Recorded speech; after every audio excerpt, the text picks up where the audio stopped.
Hello and welcome to the Couch Lessons. My name is Jeanette and I'm working for the Goethe-Institut in Munich.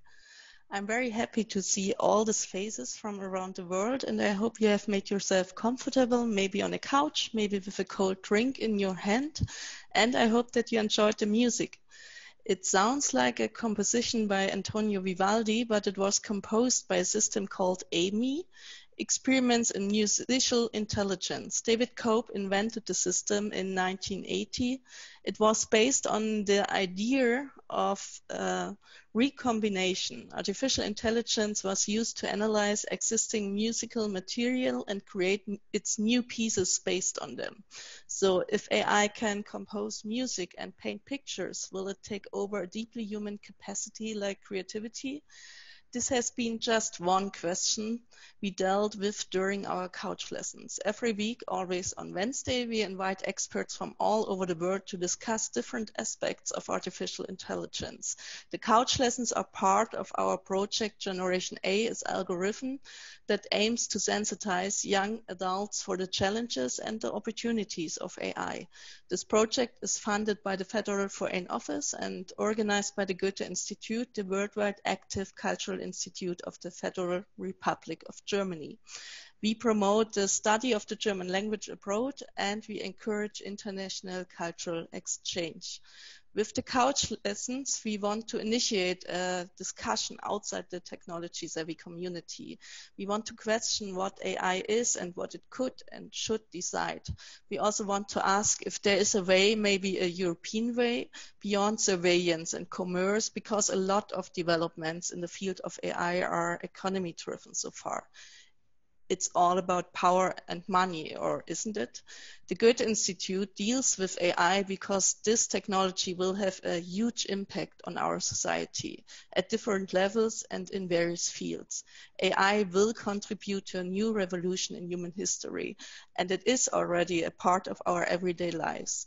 It shows us the shortest route to our destination and it calculates which films, books or songs we might like, but that's not all. Algorithmic decision systems are also used by governments to determine the risk of prisoners relapsing or the probability of unemployed people to find a new job. In addition to the advantages of artificial intelligence, there's a real risk that the use of these new technological tools by governments or companies will have a negative impact on human rights, including the right to privacy. This will be the topic of our last couch lesson next week before summer, but then we continue in September. But today we are dealing with AI and health, and again we have prepared a little poll for you. Wait a second. So we have 3 questions for you. Can AI outperform and replace doctors? Will improvements in AI technology make us live longer? And do you trust robotic surgery? As long as we wait for answers, I would like to inform you briefly about some guidelines of the couch lessons. First, our experts will give an input, each about 10 minutes long. And after that, we will open the discussion. During the whole time, you can ask questions or contribute your opinions in our chat. And I will go through the chat and pick out some questions that will be discussed later. I will ask different persons to contribute their questions personally, but if I don't ask you to talk, please turn off your microphone.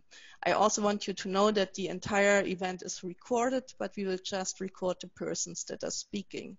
So let's have a look on the results. So most of you think that AI will supplement the role of physicians. That AI will improve will make us live longer, but maybe not everyone and not everywhere.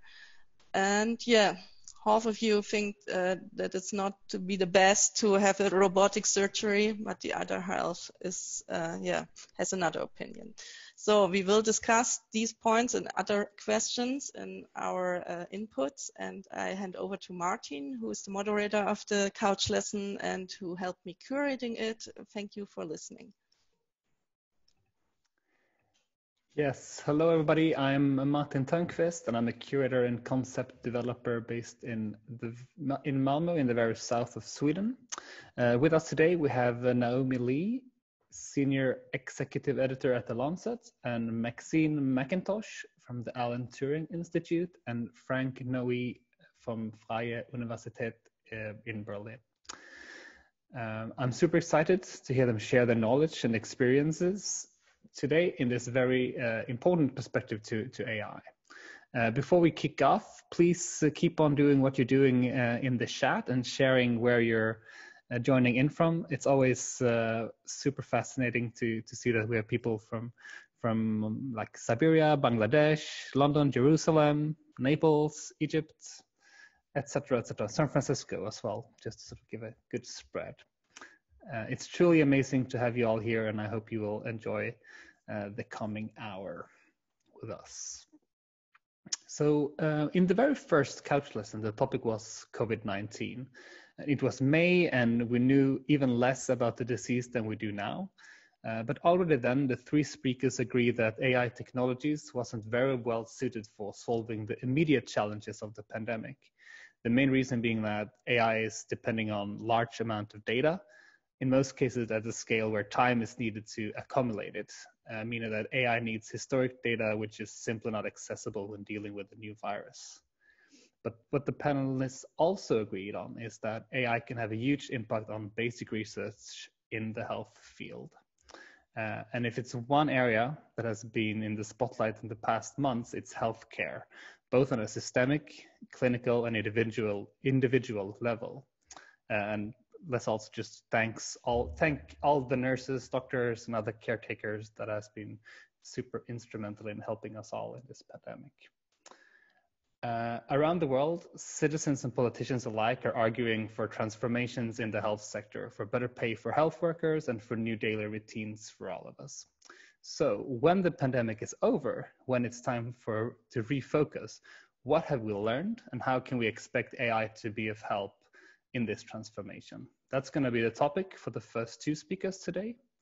And the third perspective of today is going to be the one field that the COVID-19 lesson speakers single out as the AI potential in the pandemic, and that is new drug discovery. So the world is indeed craving a vaccine to protect us from the coronavirus and drugs to limit the harm of it.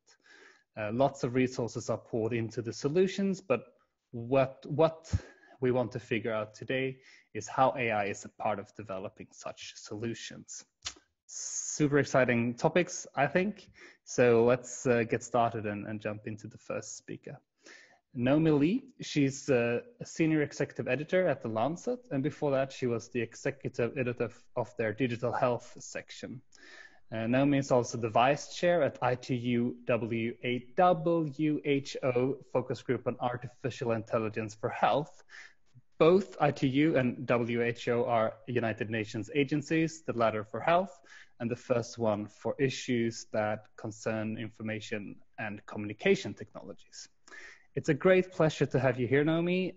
Please beam all your energy, the rest of us, to Naomi. The screen and microphone is yours. Thank you. Thank you very much for that wonderful introduction, which sounded incredibly complicated, but I hope you'll all realize that I have the wonderful privilege of being an editor at The Lancet, and that means that I'm somebody who is just absorbing everybody else's knowledge and channeling it back. And what I'm missing during the pandemic, as I'm sure many people are, is that constant interaction with many other people. So I'm so happy to see so many people here today. I'm really looking forward to this fantastic discussion. So I do have some slides which I'm putting up to share now, and hopefully you have them.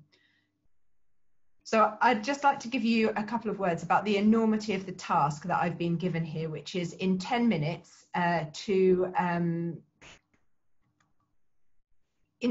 cover the whole of artificial intelligence for health, which is second really only to COVID and SARS-CoV-2 in how quickly the scientific field has moved. So although artificial intelligence for health is relatively new, there's been an enormous amount of progress over the last couple of years. Now, I understand that you've already had a presentation about artificial intelligence and COVID, and so you know to some extent why this is super interesting. So I would say that there are three main reasons why there's so much interest and excitement around artificial intelligence when it comes to the health field. And I'm sorry, I was joking before the meeting that there was a kind of an element of excitement because this door that you can see behind me leads out of my bedroom and into the house where my 4 children are playing free range. And so at any moment they could burst in and I can hear them screaming behind the door. So please do just ignore them. Don't offer them any biscuits if they come in. So artificial intelligence for health, there are three main things that have happened in the last few years. First of all, there's been an explosion of digital health data. That's because we have electronic health records and we also have an increase in computational power. We've seen the success of artificial intelligence and digital health in other areas. And we also, all of us know there's a shortfall of physicians. There's a global shortfall, especially in some key areas. And so we think that artificial intelligence should be a great fit for medicine. And because so much of medicine is around making a diagnosis, making a prognosis, it's all about pattern recognition based on data that the human clinicians have internalized over this long training. So the two things should marry well together. And as is human nature, whenever we have a new tool, we're looking for something to do with it, and hopefully we're looking to do good with it.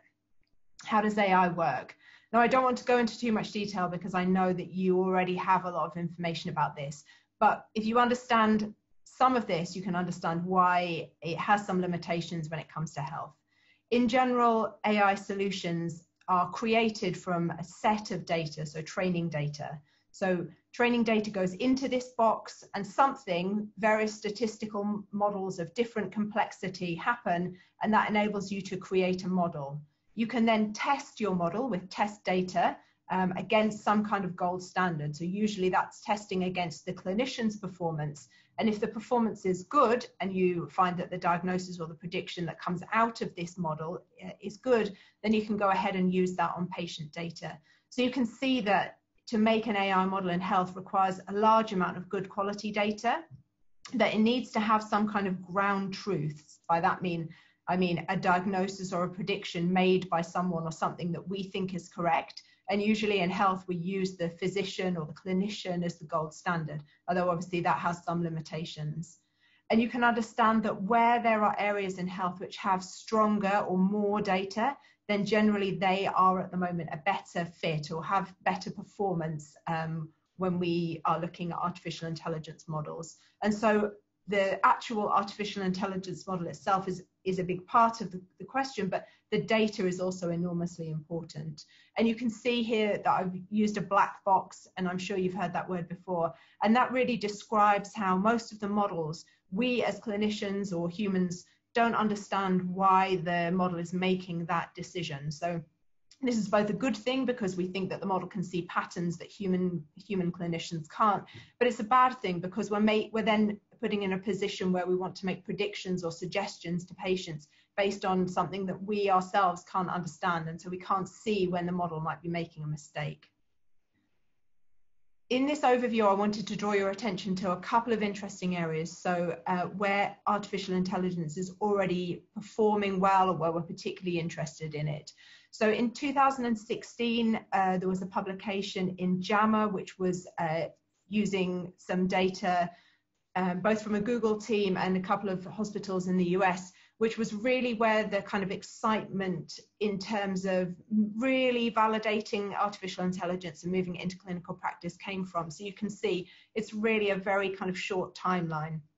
And this looked at pictures of the back of the eye, which are routinely taken either with specialist equipment or now they can be taken often with the camera from a smartphone.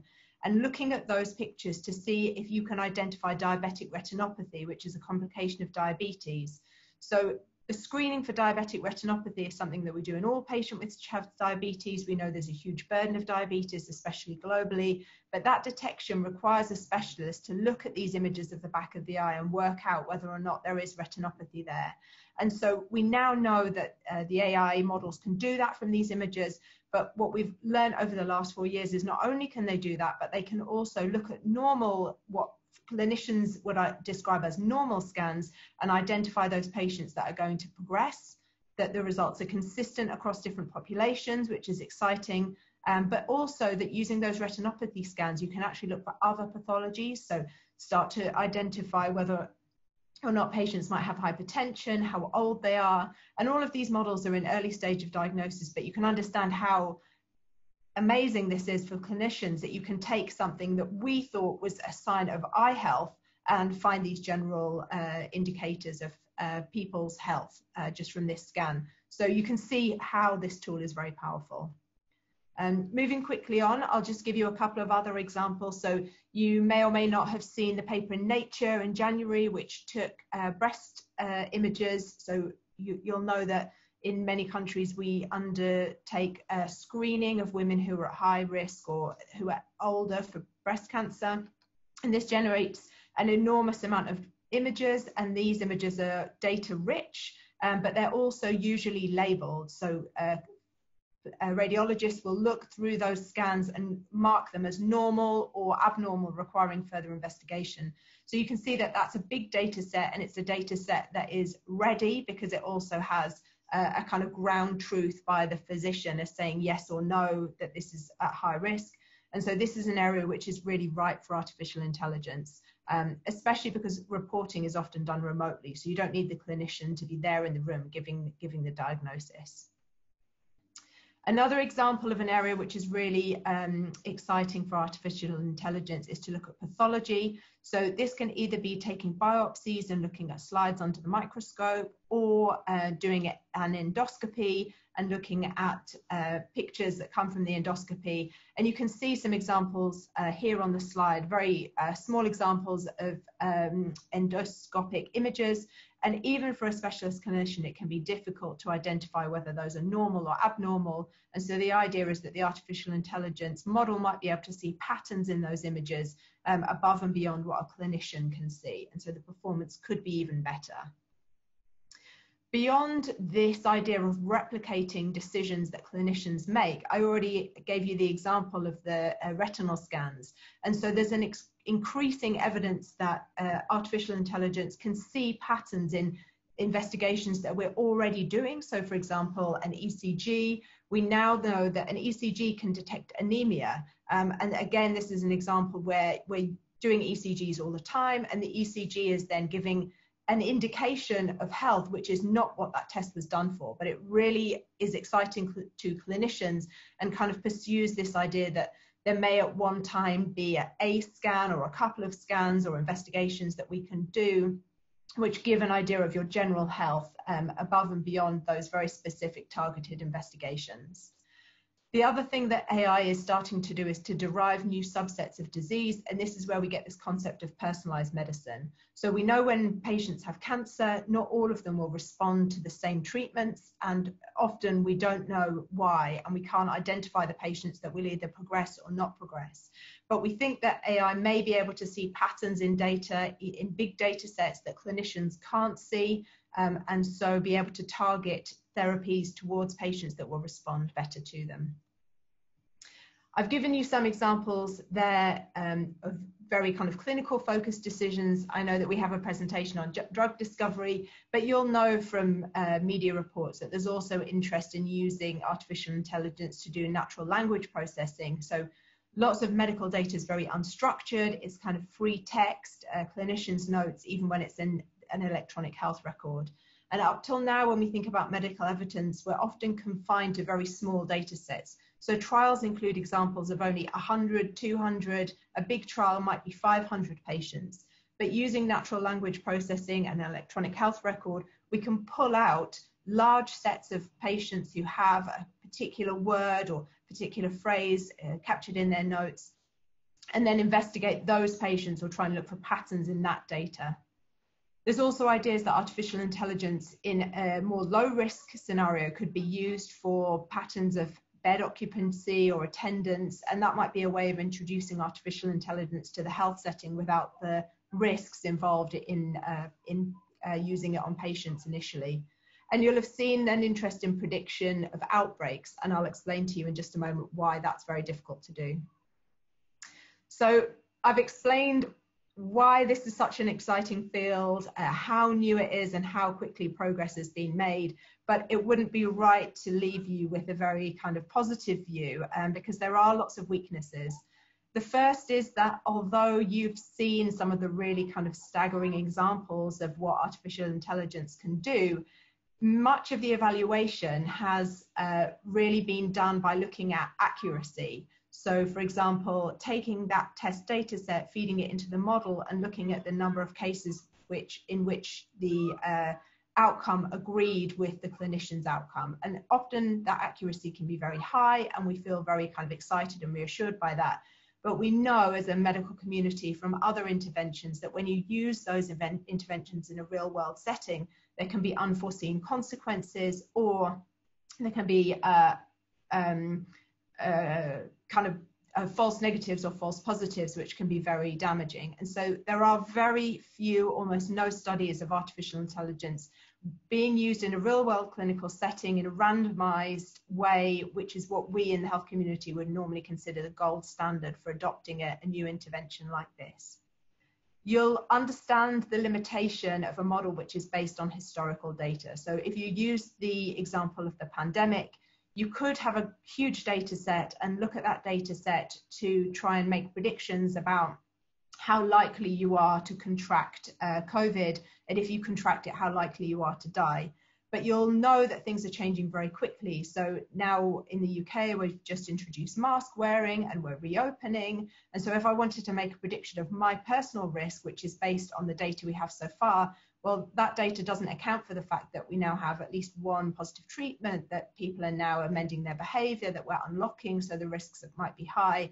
And so you'll see that the ability to make that kind of prediction using that example and using any kind of historical data is actually quite difficult. There can also be a huge amount of bias in data sets. So you understand that the model is trained on the data set. So it is always a function of how good that data set is. So if we have a data set, for example, created in the UK, which isn't representative of diversity, so it doesn't have different ethnicities or races, if the model performs poorly on that particular section of the population, it could still have a very high accuracy without being identified. And so we're always concerned about bias in these data sets. There's also a mismatch, as you'll understand, between where the data is held and where the AI expertise is. So the data is in hospitals, it's often whether a national system's owned or have some kind of rights by the national system, but the AI expertise is increasingly in commercial entities. And so right now there's a kind of pinch point really where people are worried about how we can both unlock the interest in analyzing this data, but we can do that without perhaps selling off large data sets to companies that might make models that are then sold back to the population. And that's a very simplistic way of explaining that, but that's one of the concerns about this mismatch between where the AI skill exists and where the data is held. There's also in this area a huge amount of commercial interest. So you'll know, I'm sure, many AI companies, and perhaps you'll feel that the positive message that you've understood from their performance is better than what I have just outlined. And you'll see that there are kind of two different competing interests really, that there's a huge amount to be gained in creating a company which does very well, especially if it then can be acquired, without necessarily changing medical performance. And so there's a paucity really of critical evaluation of lots of the health models. There's also special concerns around low and middle income countries. You'll see, if you were very kind of keen-eyed, that one of the studies that we published was from Cure.ai, which is a startup from India, and you'll know that there are many startups in this field. And so knowing that there are many startups, you will know that the bar to entry is relatively low. And this is great because it means that there's a potential for countries or for hospitals or for individuals to create their own artificial intelligence models and to kind of leverage their own data where that expertise exists. However, there's also that kind of tussle between the commercial interest. And so there are concerns that some examples of practices which happened during sort of what we would think of as the bad old days of drug discovery. So models being tested on populations from low and middle income countries where treatment is not available.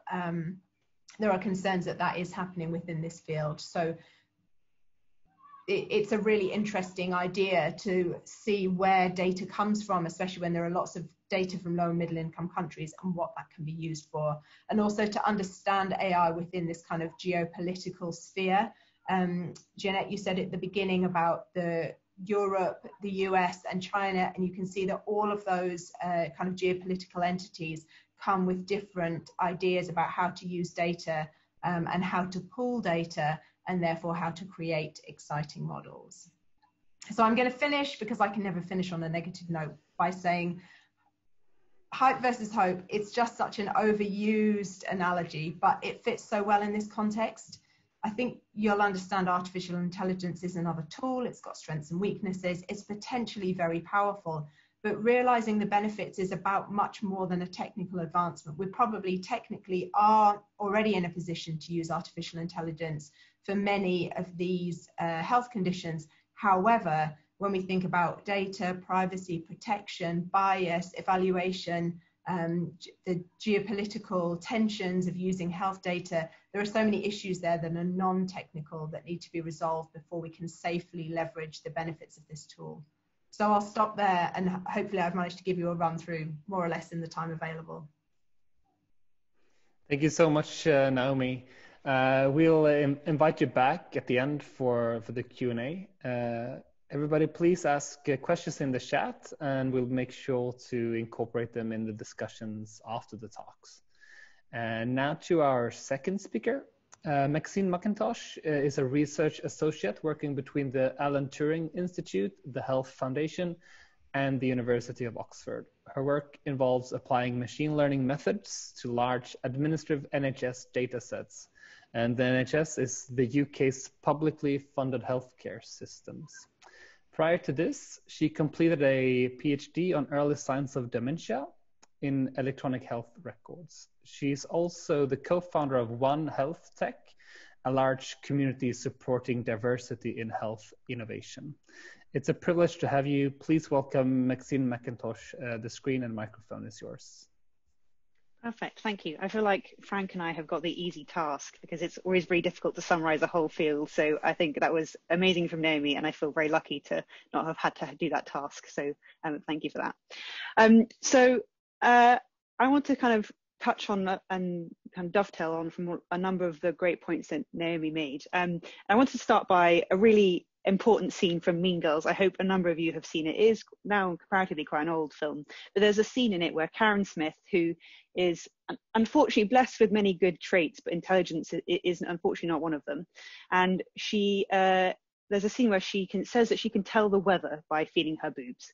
And so there's a nice scene that she says it's 68 degrees and there's a 30% chance that it's already raining. And she says this as like the rain is really coming down on her head.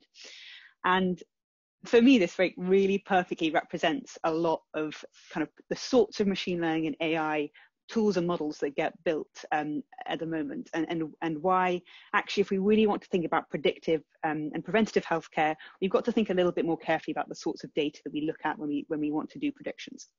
So if you just do a kind of quick Google or quick literature search of AI and prediction in health, you will get back millions and millions of papers. Everyone and their dog would like to predict a condition, and you can understand why. We all would probably like to live a bit longer, and the time that we do live for longer, we'd like to be a bit healthier.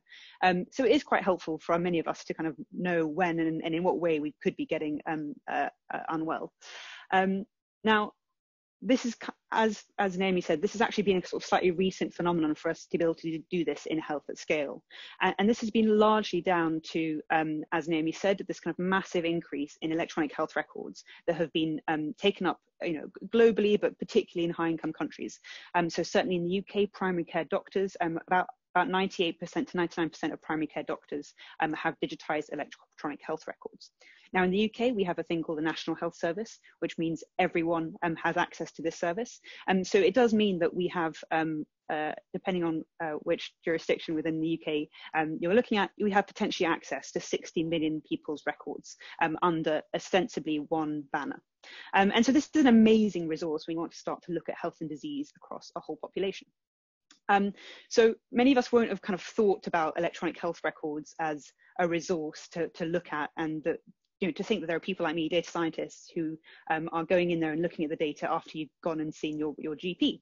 So, literally the sorts of things that will be in your electronic medical record are things like type 2 diabetes without complications, or low back pain, or acute upper respiratory infection unspecified. So these like slightly unusual, not nitty-gritty medical terms.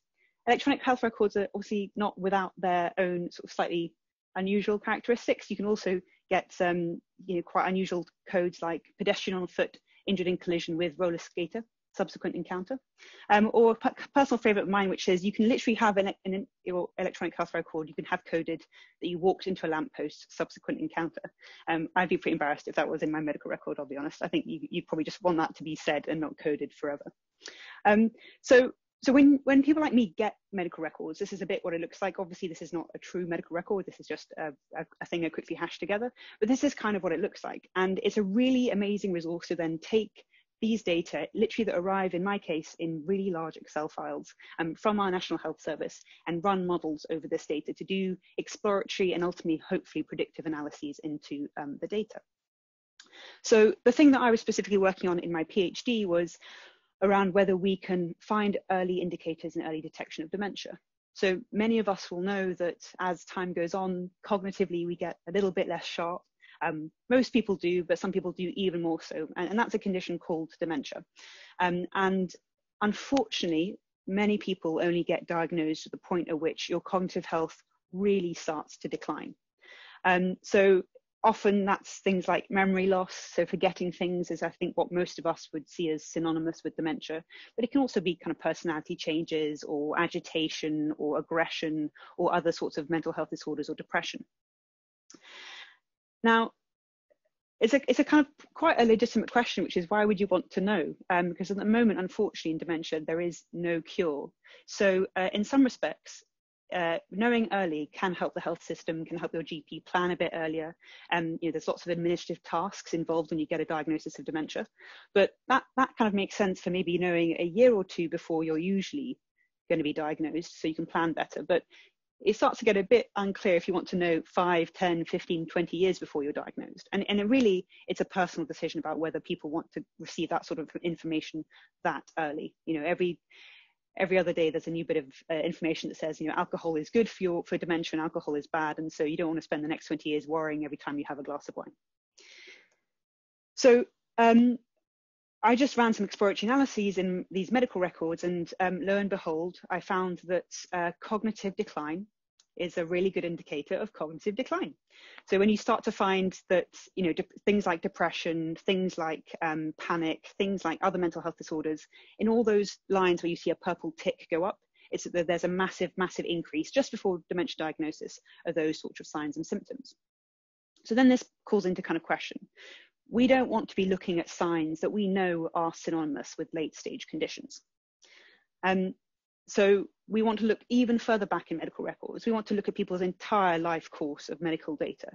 Did they have infections? Did they have a respiratory challenge? Do they take certain medications? And the further back we look, does you get these indicators that might seemingly have nothing to do with dementia? Now in the UK, we're able to do that. We can look back over 20 years because we've got a kind of fairly digitized system, but not all countries can look back as far as 20 years. So, we threw the kitchen sink of methods at it. Anyone who will see those AUCs will see that they're not very good. But, we threw the kitchen sink of methods looking at network analyses, pattern mining, running different kind of machine learning algorithms. And a thing that constantly came up time and time again as an early feature of dementia was the fact that you had your cervical smear taken. So the fact that you had your cervical smear taken meant that you were less likely to get dementia, or was negatively associated, more like. Now, we didn't run any causal analysis, but it feels a bit weird that a cervical smear in some respects is negatively associated with the fact you get dementia. So we were all kind of scratching our heads for quite a long time about this weird thing that kept on cropping up, about 20 years before you're diagnosed. And the truth of the matter is that we know that people from lower socioeconomic backgrounds, people who are poor, people who are in poverty, are much less likely to turn up to screening. They're much less likely to go to things like their cervical screen. So what became abundantly clear is that even though in the medical record, what was coming up was the fact that people were turning up to their cervical smears and therefore were showing less likely to get dementia. But what we were really picking up was signs of poverty and social and economic deprivation. Now, healthcare makes up only about 10% of our health. So that's the pills you take, the hospital visits you have. That's actually only about 10% of what makes you healthy. There's about 20%, which is your genetics, and the rest is this thing called social determinants of health. It's where you live, who you love, where you work, what you spend your time doing, the food you consume. It's all those things that actually makes up that other 70% of whether you are kind of healthy or not. And this was really brought home, certainly in the UK, where the outcomes of patients who had COVID were vastly different depending on what ethnicity you were.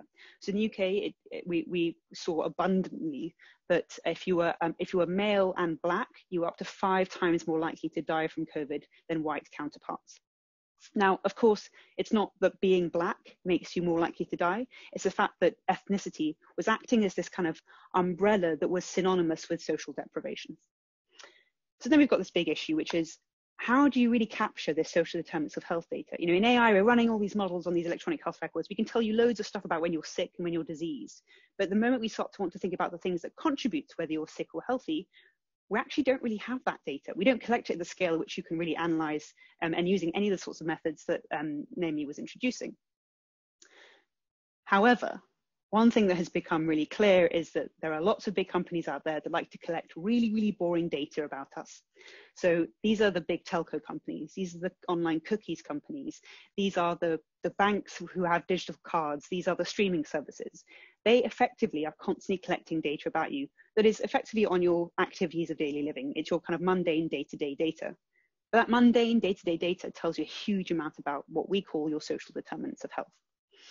So we went and interviewed about 50 chief information officers, chief technology officers of these big consumer data companies in Europe. And we said, hey, you've got a lot of data on a lot of people. Are you going to do anything about that when it comes to healthcare?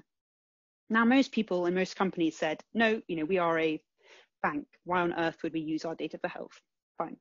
Then there was a kind of second group of people who said, I mean, no, we're not a healthcare company, but actually we do use our logistical data and our logistics routes to check in on people who are lonely. So for me, that feels like an inherently health and care related activity. And thirdly, there were companies like telco companies who were explicitly linking their mobile phone data to electronic medical records. And therefore, by that point, they were providing a clinical correlate, therefore like a kind of clinical indication of what your mobile phone activities were based on linking those two data sets. So when we look at cervical smear, it's not really telling us about cervical smear. It's telling us about your social determinants of health. It's telling you about poverty. In some respects, it's a slightly meaningless feature. But the same could be said of, you know, maybe it's the pattern of movement that your mobile phone collects, or maybe it's the genre of song you've been listening to on Spotify. You know, all of these sorts of activities are in some way potentially latent structures of our early health and well-being. So for me, AI obviously has, you know, huge potential for predictive health, but at the moment there's mostly this enormous concentration of data within the healthcare service, i.e. it's data that's collected about you when you're already sick. So for me, there's an enormous missed opportunity for truly predictive healthcare by looking at data that's outside of the healthcare system. So the last thing I kind of wanted to leave as a provocation for you is, what will the health data organizations of tomorrow be? They're unlikely to be hospitals. They're unlikely to be organizations that collect information about whether you are sick, what medication you take, whether you've had a certain disease. They're going to be the organizations that collect data about you when you're healthy. And if you can access that data and start to use that for healthcare purposes, that will truly unlock the sort of predictive and preventative healthcare that a lot of us spend a lot of our time hoping we're going to be aiming for quite soon. So that's me, done. Thank you very much, Maxine. I'm looking forward to call Spotify and see what they can predict about my health. Being a Scandinavian, I feel like I always listen to melancholic music, so maybe I should therefore call my my Tesco instead.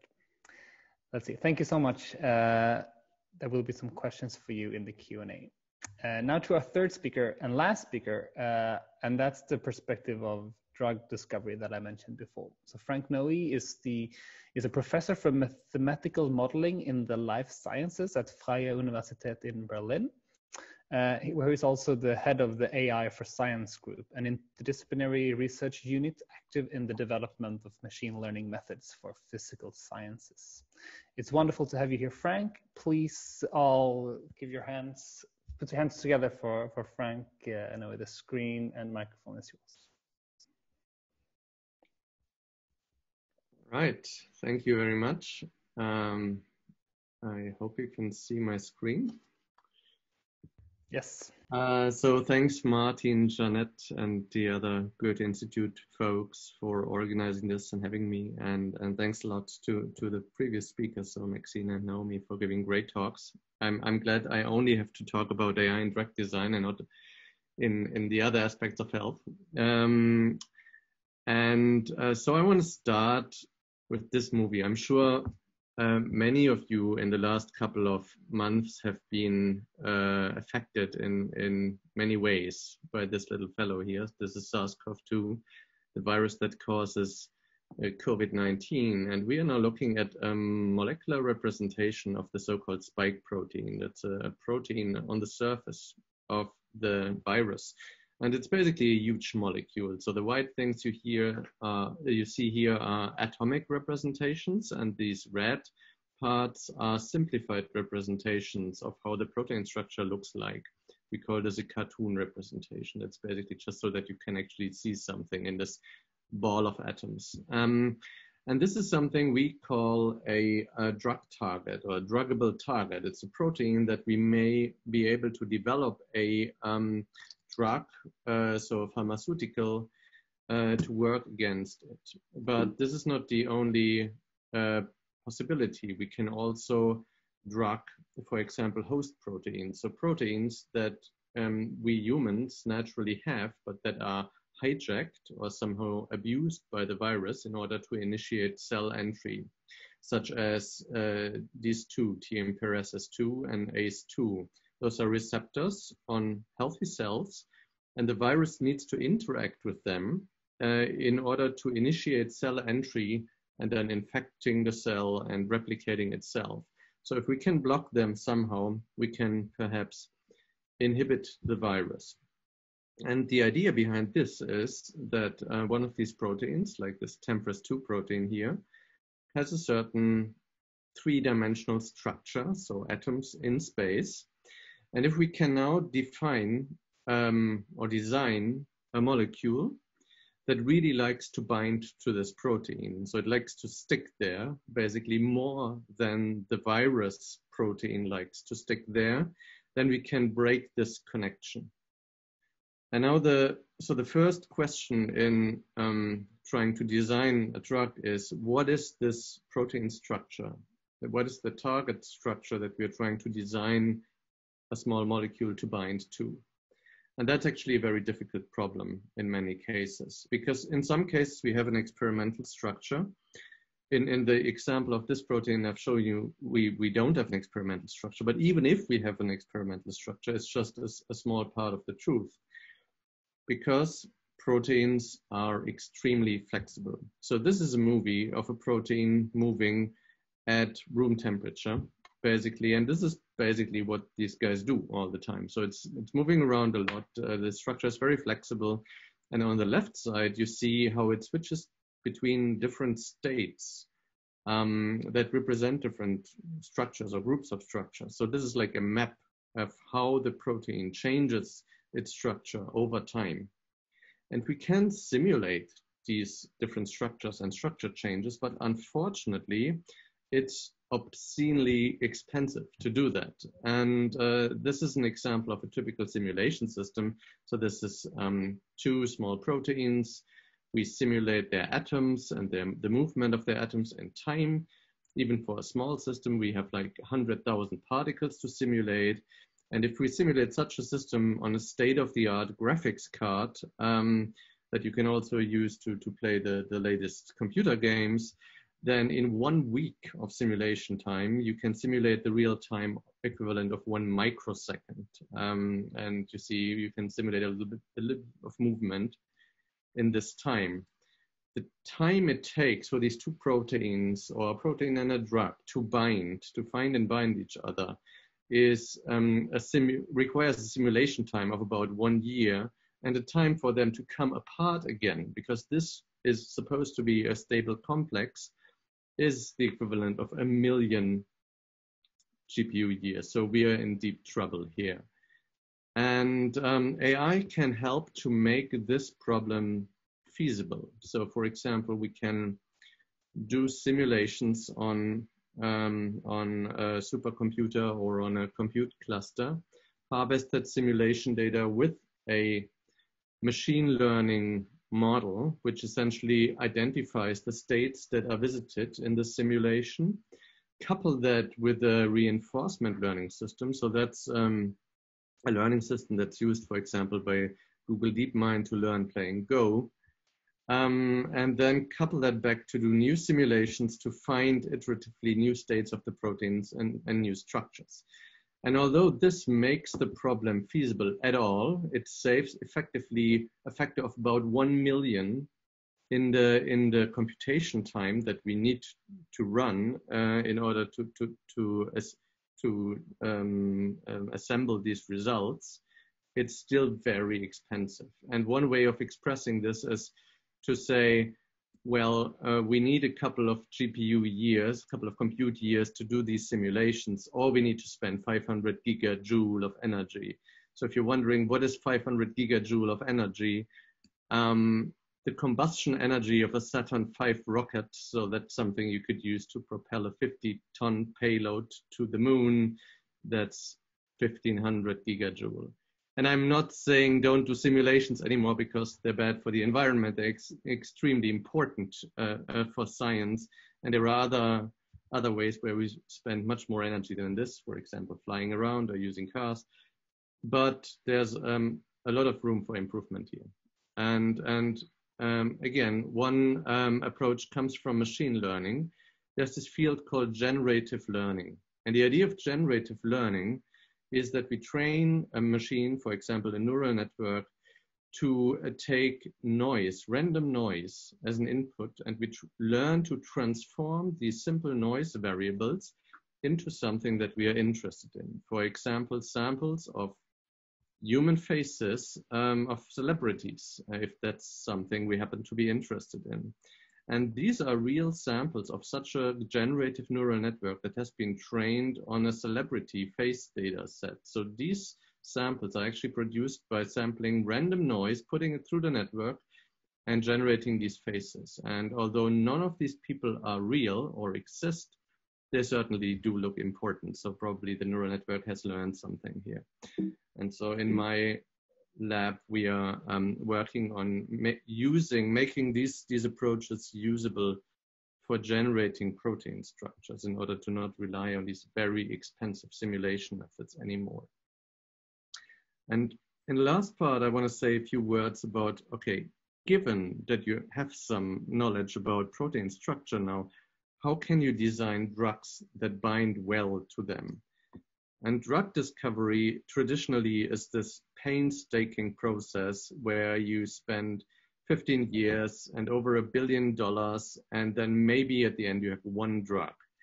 And especially in the first few phases of drug discovery, where you need to go from many candidates to fewer candidates that you want to go to animal models or clinical trials with, there is a lot of data that is being generated and a lot of candidates to sort through. So this is a great opportunity for AI methods to help. And the classical sort of AI method that we can use is what the speakers before me have indicated, supervised machine learning. So you have data points such as drug candidates, and you have labels such as binds or doesn't bind, or how strongly does it bind. And we can get such data points by either doing quite expensive simulations or running experiments, making the drug and running an experiment, which is also expensive.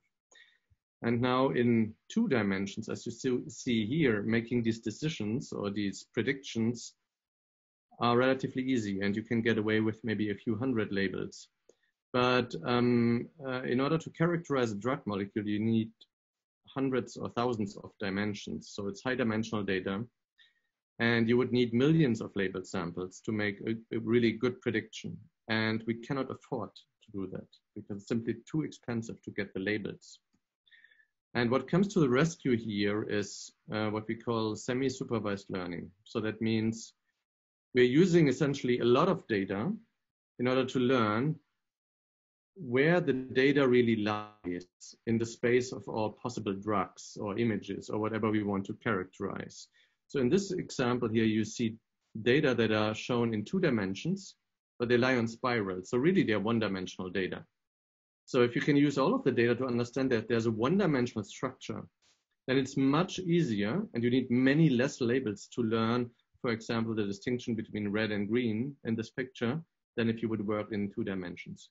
And the same idea can be applied to molecules. So there are ways with which you can learn the intrinsic space of drug-like molecules, for example, by looking at a billion of them, and then train a neural network to learn to represent this space. And then we combine this with our target structures, the protein structures that we have learned before. We do our expensive simulation on maybe a few hundred drugs only. So we get only a few hundred labels for a billion molecules.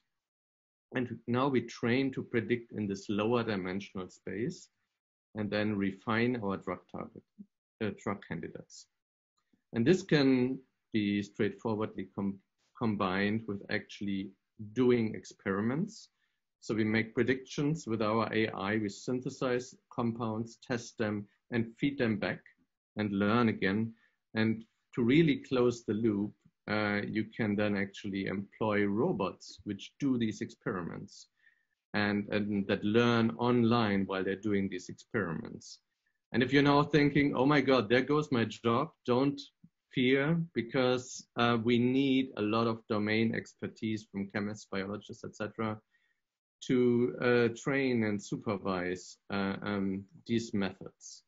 And really how I see this is that AI and machine learning is essentially the next generation of software. So wherever we can use software to automate something, we can leverage data that is either sensed or produced by the machine in order to adapt these algorithms and in order to improve performance while it's operating. And with that, we can hopefully really gain massive scalability and especially perform tasks that are otherwise very repetitive or boring or just too complicated to easily understand them in a better way. And with this, I want to thank my research group and the funders and you for your attention. Thank you very much, Frank, and thank you also to Naomi and Maxine. May I, Frank, before we let the audience in, just ask you, I mean, where do you see the development, where do you see what you just talked about in some sort of like development curve? Is it like, are we super early, mid-phase, or how would you sort of set it in time? And also, are you positive in regards of drug development and vaccine development for the COVID-19 disease?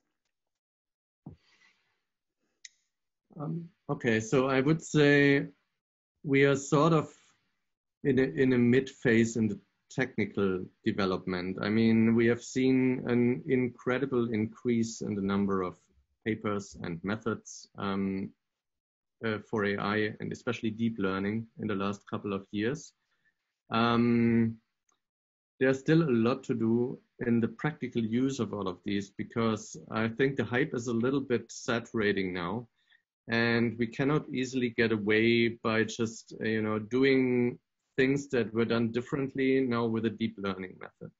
I think we actually have to show that we're doing something better or cheaper or in some way more efficient than with existing methods. And that is not straightforward in many cases. I think in many cases it's really hard work, and there's still a lot of work ahead.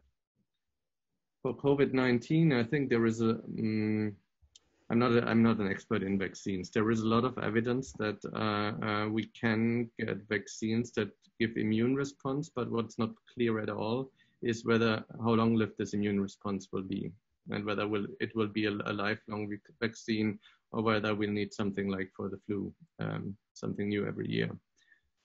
For drug development, I see the most immediate use in identifying drugs that are available and repurposing them.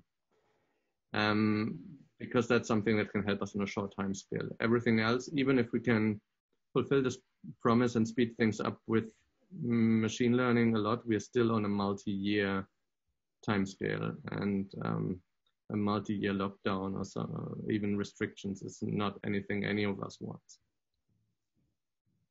Okay, thank you. Thank you very much. That was helpful. Now I'm going to hand over to Jeanette, who will call out some questions from the audience. Yes, I have two questions from Pranshul. I hope I pronounce it right, Sardana. So will you speak out?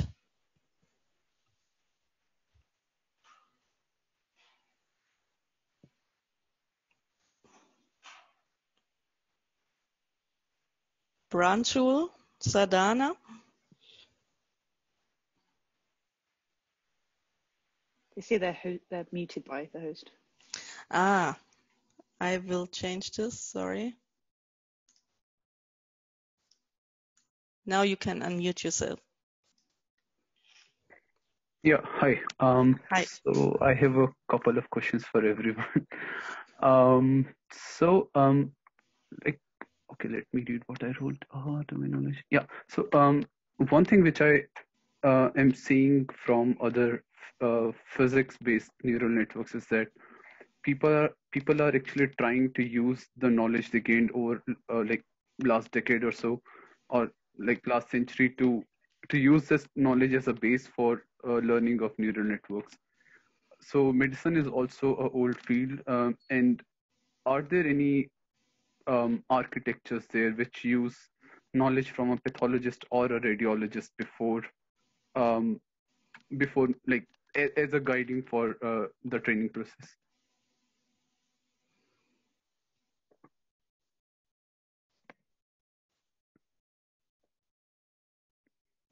So who wants to answer?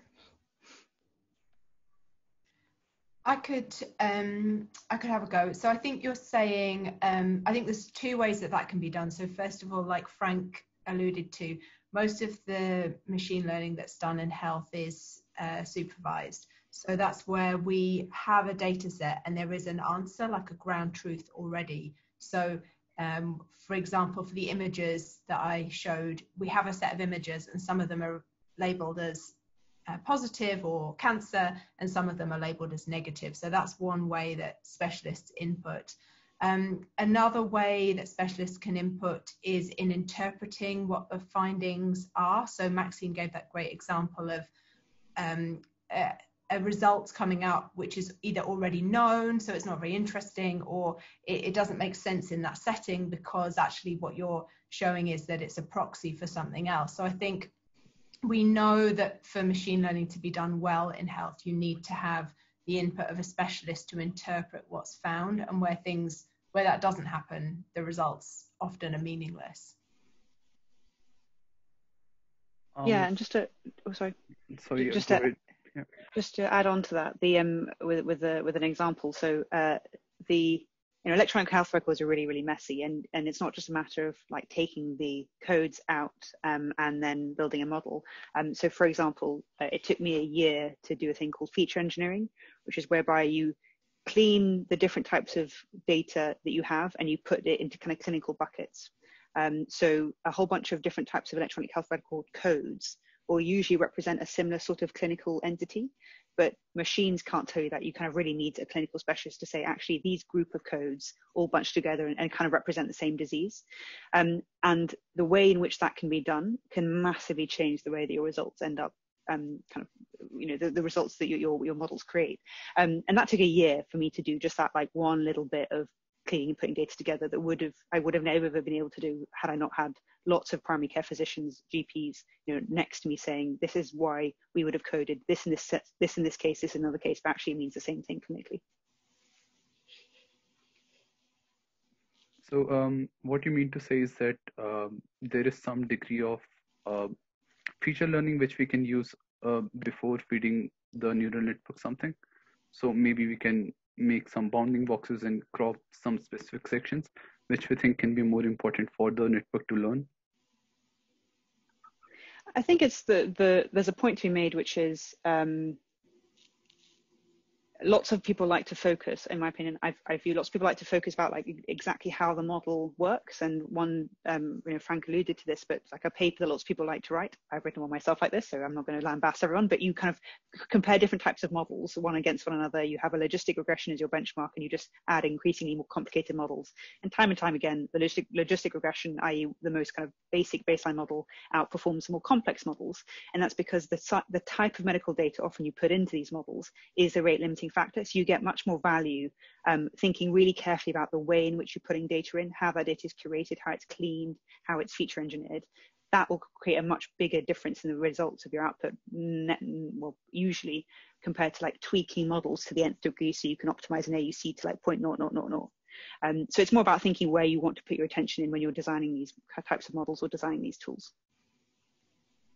And often what you find is that the most simple model is more generalizable. So this isn't a case where we have a data set where you want really excellent performance on that one particular data set. Usually that data set is a proxy for something much larger. And what we tend to do in health is to look for kind of validation in one external data set.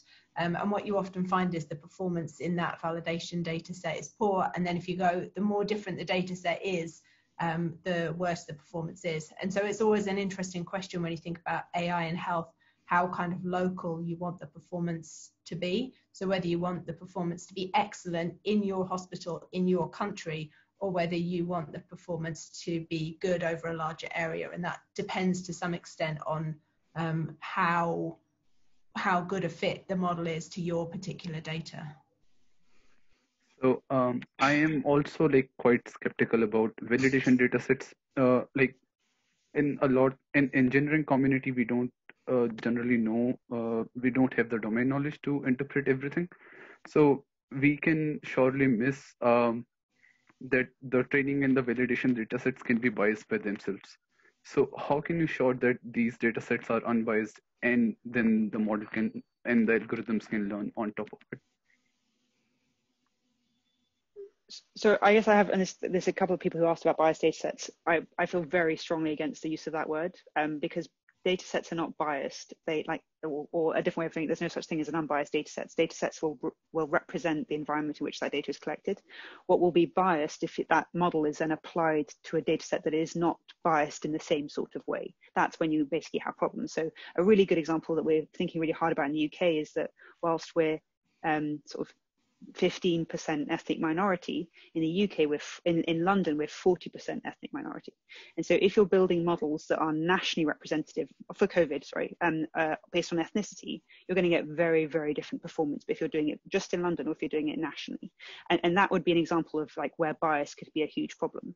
But if you are training a model, again, in COVID that's on a predominantly white population and you're applying it to a predominantly white population and basically no other factors are changing, then actually you don't tend to have a problem because it's a representative data set,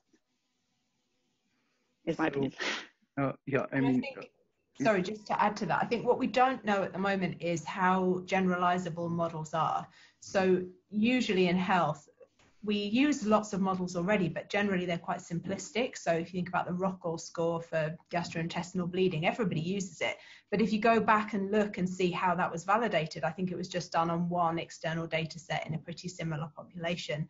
And then we assume that it works for everybody. And of course, there's going to be a limit there in that assumption. And so in a way, we do have a higher, we require, as a medical community, we have standards about what we require for publication or for use of tools, and we do require validation in an external data set.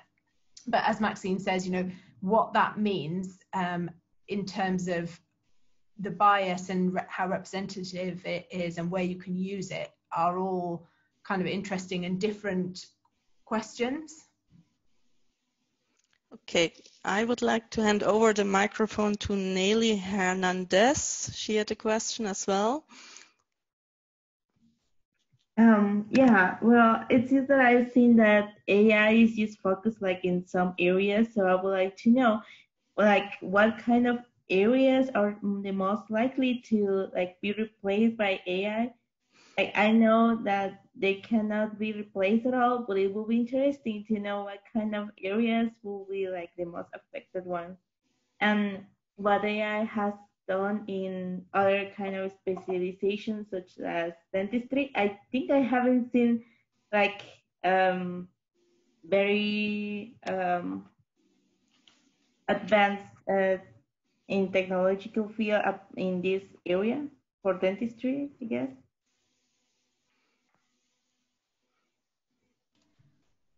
I've seen some work in dentistry looking at OPGs. I can't think the full word, but the x-rays that you take that look at the teeth. And so doing machine learning on the images of OPG to work out whether the teeth are healthy or not. But that's the one example that I've seen in dentistry. So my perspective is that right now, the specialties that are furthest ahead are those which have lots of images because it's a big data set, and they have a large amount of electronic data because almost all of the images are captured electronically. You know, it's rare even in low middle income countries now to find huge amounts of just kind of CT or X-ray scans that are held on a piece of acetate. So that's why I picked out examples like dermatology, pathology, radiology as ones where I think the field is more advanced, but it'd be interesting to hear from others. Yeah, I have the same feeling. So, I mean, machine learning methods have been mainly developed for processing images and language. So those are probably the strongest application areas in traditional machine learning. And so applying machine learning to these new areas or getting them to work in new area requires essentially expertise from domain experts to understand how should the problem be represented. So in imaging, I think we're closest to where machine learning has been traditionally strong at, and supervised learning is also kind of the backbone of machine learning methods. So that's really the low-hanging fruit, I would say. Whereas things like drug design or change point analysis in time series, like you want to analyze the data from your Fitbit and automatically tell when some problem occurs or so, that's much more challenging. And I think we still have to learn how to represent the problems correctly, take most out of the machine learning methods. Yeah, and just to add to that, the sort of administrative, logistical back office data that sits behind lots and lots of, especially big providers and hospitals, is a real opportunity as well. And part of the reason is because you have far fewer data access issues. So I think the emotional energy that health data scientists, especially who are using individualized patient data, spend on information governance and getting access to really, really sensitive patient data, of which you should have a very high standard of information governance. But you can spend 50% of your time and 99% of your energy getting access to it, and simultaneously sitting along electronic health records, for example, you have this huge wealth of information about how hospitals run. And certainly in the UK, that's felt to be a real opportunity for a kind of low-hanging fruit where the data is not as sensitive, but you could really get huge efficiency gains by just making hospitals manage their capacity and manage their risk a lot better. And that was what I was meant to be working on before COVID, but now everyone's working on COVID. So.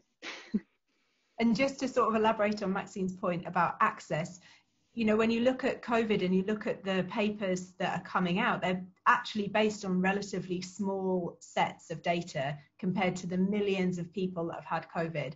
And so I think that's a bit of an eye-opener, really, when you see that a lot of the insights have been gained from data sets of hundreds of people, and we don't have a way to access data in that joined up way, as Maxine's talking about, even in the UK with our National Health Service.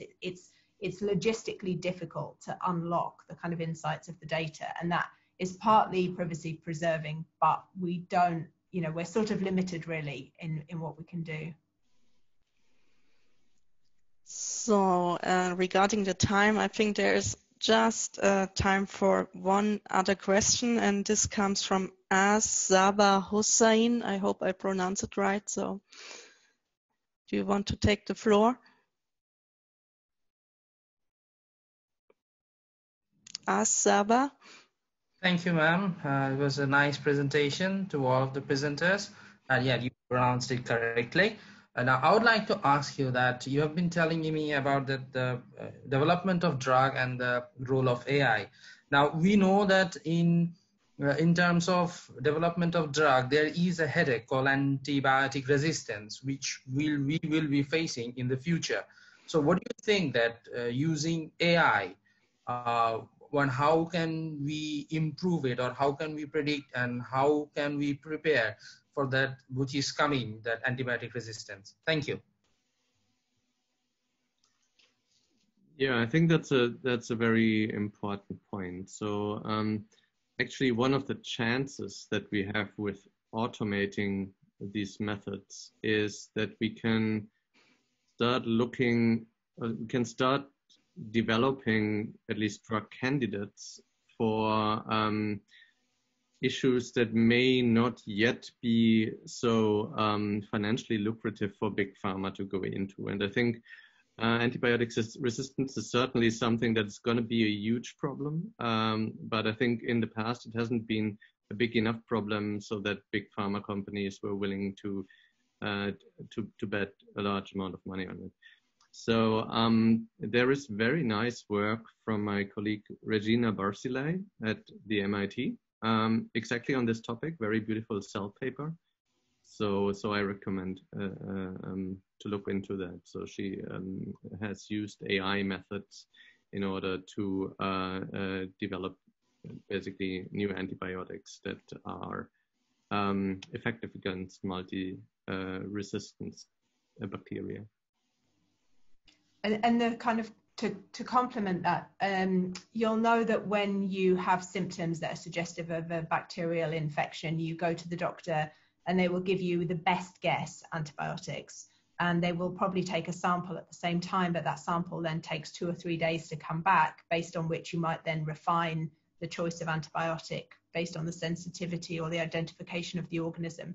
So that does contribute in a way to antibiotic resistance, because antibiotics can be given when it's not a bacterial infection, or you can give the wrong antibiotics and develop a kind of a sensitive strain. So I've seen a couple of examples of AI either being used looking at how patients are presenting and trying to refine whether those are bacterial or viral infections, but then also at other stages. So looking, for example, in the lower middle income setting, at the analysis of agar plates with the various different discs with the antibiotic sensitivities, so that those can be read more quickly or can be read by a non-trained observer. So there's a couple of examples there as well, I think, that could contribute to that.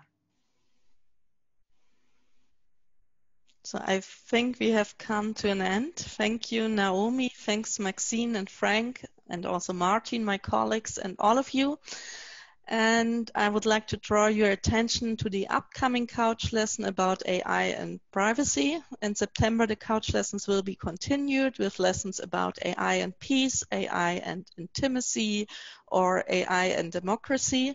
Next week, we will speak with Rand Hindi, co-founder and CEO at Sama, Karen Jung, interdisciplinary professional fellow in law, ethics, and informatics at the University of Birmingham, and Marek Tuczynski, co-founder and director of programs and technology of the Tactical Technology Collective. Yeah, so please join us again next Wednesday. Tell your friends about the couch lessons and share them with your followers. You can find more detailed information on our website, goethe.de couch lessons. I hope you liked our 9th lesson, and I hope that we see each other again. Thank you.